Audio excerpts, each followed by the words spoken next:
El siguiente caso es Unilever. Unilever es una gran multinacional de diferentes productos farmacéuticos, de alimentos, etcétera. Y este es un caso bien bonito de optimización con cloud computing. Ellos tenían una necesidad de ir a dar computación masiva para alrededor de 6.000 científicos en 20 países. Como se pueden imaginar, una empresa, una multinacional de alimentos y de temas farmacéuticos, etcétera, requiere hacer procesos de simulación muy complejos donde los científicos definen algoritmos, etcétera, eh, y suelen tener unas demandas de procesamiento muy altas, pero en unos periodos de tiempo muy eh, definidos, muy puntuales. Lo que estamos viendo aquí arriba es un ejemplo real de utilización de infraestructura en la nube cuando se trata de temas científicos. Entonces, ¿qué suele pasar? Llega un grupo de científicos, define que necesita correr una simulación y, por ejemplo, en esta semana, esa simulación consumió 20 servidores, full time corriendo algoritmos. Después, se pueden tener periodos de semanas completas en las que no se utiliza para nada la infraestructura, porque por ejemplo los científicos están haciendo un reafinamiento de los algoritmos o están haciendo análisis de resultados y podemos tener, digamos que si fuera con infraestructura tradicional, para este ejemplo que estamos viendo puntualmente necesitaríamos 20 servidores para atender los picos, pero tendríamos semanas en las que no estaríamos utilizando ninguno de esos recursos, lo cual es altamente ineficiente en términos de costos. ¿Qué componentes escogieron ellos? Procesamiento flexible en la nube, todo el tema de las instancias que crecen y bajan según mi utilización, y almacenamiento en la nube. ¿Cuáles fueron sus resultados? Eh, Su capacidad de procesamiento aumentó 20 veces comparado con los clústeres locales que utilizaban antes de montarse en la nube. El costo fue una fracción. En cloud computing yo podría tener, si quisiera, 200 servidores durante un día corriendo full time una simulación. Al día siguiente no los necesito, los apago y no me costó un peso. Y tener esos 100, 200 servidores durante un día me vale, no sé, cientos de dólares. Mientras que si lo quisiera tener in-house me costaría cientos de miles de dólares. Y el tema más relevante de este caso de éxito es el manejo de picos y valles de trabajo. Este es uno de los ejemplos donde es más ácido el tema de los picos de trabajo. En resumen, ¿por qué eligieron cloud computing? Flexibilidad para procesar grandes volúmenes de trabajo y el modelo de los picos y valles de procesamiento. Continuando con los casos de éxito, vamos a ver el caso de Mazda. Mazda tenía una necesidad similar a algunas de las que ya hemos visto, en términos de que necesitaba una infraestructura muy flexible para atender las campañas de marketing. En el caso de Mazda, ellos invierten varios millones de dólares en sus campañas de marketing en televisión, en radio, etcétera. Y para un director de tecnología, en muchos casos es muy difícil poder hacer una estimación de la demanda y de la infraestructura adecuada que se requiera para atender ese tráfico. Ese podría ser un punto de riesgo muy alto, donde, por ejemplo, con base en las estimaciones de la gente de mercadeo de la empresa, se estima en 10.000 personas, por ejemplo, los que van a llegar por una campaña de marketing, y si esa campaña se vuelve viral o tiene un impacto muy fuerte, fácilmente pueden llegar 5, 10, 15 veces más tráfico de lo que se había estimado, y con una infraestructura tradicional eso haría que colapsara los servidores y en general la plataforma. Este es uno de esos casos en los que para las áreas de tecnología es un dolor de cabeza menos el poder pensar en que si la estrategia de marketing fue muy exitosa, al tenerlo en la nube ellos pueden crecer la infraestructura tanto como quieran sin necesidad de tener riesgos de que se caiga la infraestructura por una sobredemanda, un exceso de tráfico por la campaña de marketing. En el caso de Mazda había un componente adicional, por lo que me gustó traerles este caso de éxito para este seminario, y es el que ellos tenían una necesidad adicional, y era soportar una aplicación hecha en casa que se llamaba Cree su Mazda Perfecto. Esta aplicación, por la forma como estaba construida, tenía problemas para volverse para virtualizarse y manejarse en un ambiente completamente en la nube. Por lo que buscó Mazda fue tener un ambiente híbrido donde montó en la nube todo lo que tenía que ver con el tráfico principal del portal, el que iba a recibir toda la demanda de marketing, y montó un esquema tradicional de hosting con servidores físicos, etcétera, para atender puntualmente esa aplicación que no era susceptible de virtualización. Entonces ellos trabajaron en este caso con Rackspace, montando una parte de hosting manejado, de hosting tradicional, y otra de hosting en la nube.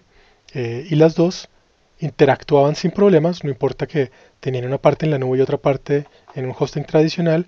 La que estaba en la nube era la que atendía la mayor parte del tráfico variable, y la que estaba en hosting pues atendía únicamente una parte puntual de una aplicación que ellos necesitaban.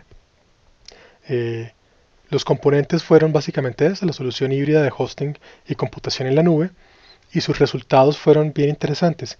Migraron todo su ambiente de servicio en solo 6 días, sus ambientes y servicios en solo 6 días.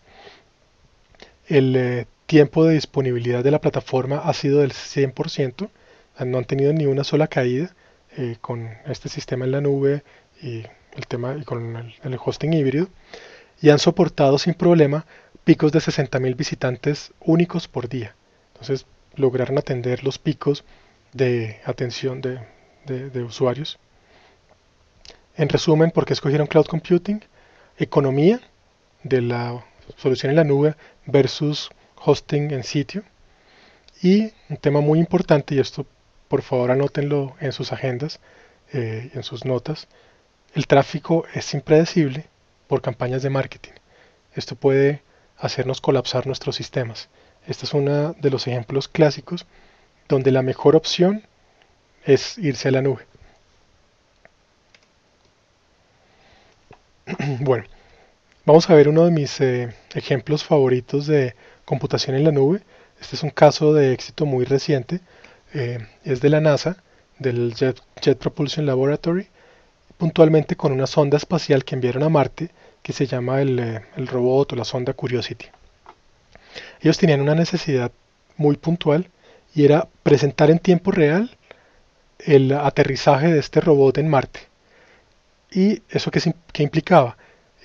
Estaban esperando soportar varios millones de visitantes de forma concurrente durante 7 minutos. Imagínense lo que es montar una infraestructura para soportar millones de visitantes, lo que puede soportar la página de la FIFA durante un mundial de fútbol, pero solamente para atender 7 minutos de un evento puntual. Con una plataforma tradicional, la NASA hubiera tenido que hacer unas inversiones de millones y millones de dólares para poder hacer cumplir ese objetivo. ¿Qué componentes utilizaron? Esta la vamos a ver un poco en detalle. Tengo un slide más adelante que muestra la arquitectura. Pero utilizaron un componente de Amazon que se llama el Amazon Ruta 53, que consta de un optimizador de DNS y de otro componente que ellos llaman CloudFormation, que básicamente esto lo que le permitió a la NASA fue repartir el tráfico dependiendo del sitio geográfico donde estaba la persona. Entonces, si la persona entraba desde Nueva York, había un servidor muy cerquita que lo atendía. Si entraba desde España, había un servidor muy cerca que lo atendía. De manera que se hacía un balanceo de cargas no solamente a nivel físico de servidores, sino a nivel de tráfico de Internet, reduciendo al mínimo los tiempos de latencia, el uso de ancho de banda internacional, etc. Utilizaron otro componente que son los balanceadores de carga elásticos, y el tema de computación en la nube elástico, obviamente poder crecer y disminuir todos estos servidores durante el tiempo que se necesitaba, y utilizaron un componente adicional para hacer el streaming del contenido. Eso utilizaron una solución de Adobe que se llama el Flash Media Server. ¿Cuáles fueron sus resultados? Crearon una arquitectura de múltiples capas, múltiples nodos, múltiples regiones en solo un par de semanas, en lugar de meses e incluso años. Imagínense lo que sería para la NASA o para cualquier empresa que quisiera soportar millones de visitantes de todo el mundo con cargas balanceadas regionalmente, optimización de tráfico, compra de servidores. Es un proyecto monumental y ellos lo hicieron solamente en un par de semanas. Pudieron atender sin problema 500.000 de visitantes concurrentes. Para los que tienen claro el tema de concurrencia, atender 500.000 usuarios concurrentes a los que les estamos atendiendo con video en tiempo real, eso es un logro brutal. Y miren este dato, 450 gigabits por segundo de ancho de banda. Si recuerdan el caso del Grupo El Comercio del Perú, ellos, que tienen un tráfico impresionante, solamente estaban utilizando 2 gigabits por segundo. Ahora imagínense lo que es atender 400 gigabits por segundo. Y lo más espectacular, después de que transcurrió ese pico de 7 minutos en los que ya aterrizó el robot Curiosity, la gente ya se desconectó, etc., toda la infraestructura se encogió y quedaron solamente con un pequeño componente residual de servidores de streaming. En resumen, ¿por qué escogió la NASA Cloud Computing? Claramente un tema de costo.